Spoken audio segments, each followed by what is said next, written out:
Hi, so for this assignment, the medication I chose to discuss is escitalopram or Lexapro. Um, kind of going through the script, I'm prescribing you escitalopram or Lexapro. It's an antidepressant medication to help you with your depression symptoms. This medication is a tablet that you will take every day. It's important to take it every day, and we can reassess how you're doing in about a month to see if it needs to be increased. The medication typically will start to work on your depression symptoms in 1 to 2 weeks, and then it should continue to improve over the next 4 to 6 weeks. We'll start you on 10 milligrams, which is kind of a starter dose for depression, and then we'll see in about a month. And if you want to, we can increase it to 20 if you're not having enough improvement in your symptoms. So this medication is called an SSRI, which stands for Selective Serotonin Reuptake Inhibitor. It works on a chemical in your brain called serotonin that helps regulate your mood, how you respond to stress, your appetite, and your memory.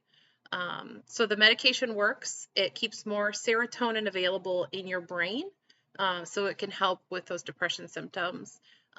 It works by blocking the way your brain uses up the serotonin, so it keeps more of it available and kind of working in your brain, so it can help improve your mood. So Lexapro, it's absorbed in your body within about 5 hours, but it takes about 1 to 2 weeks for it to get to a level where it's going to be helpful. So that's why it's so important to take it every day so that it can get in your system, and it takes a few weeks for it to get enough of it to get into your system to work.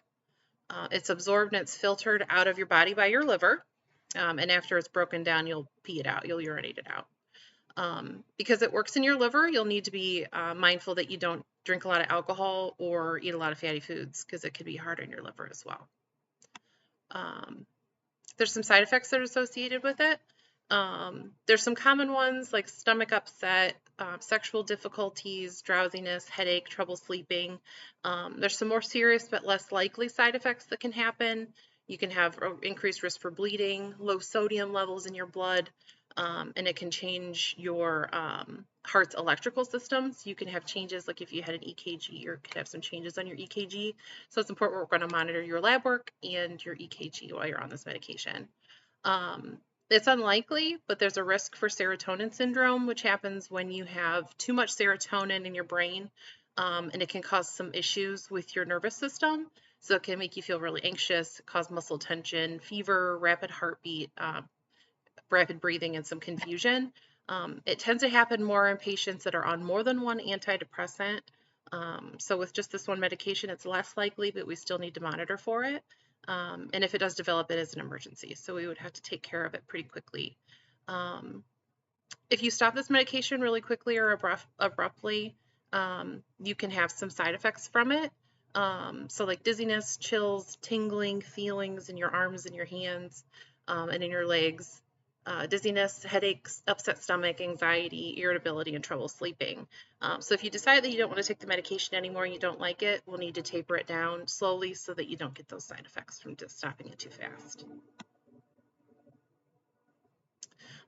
So for young kids and adults that are on Lexapro, there can be an increased risk of suicidal thoughts. It's not clear why this happens, but the theory behind it is that it improves the energy levels with people that have suicidal thoughts and kind of gives them enough energy to actually follow through with those ideas and those urges.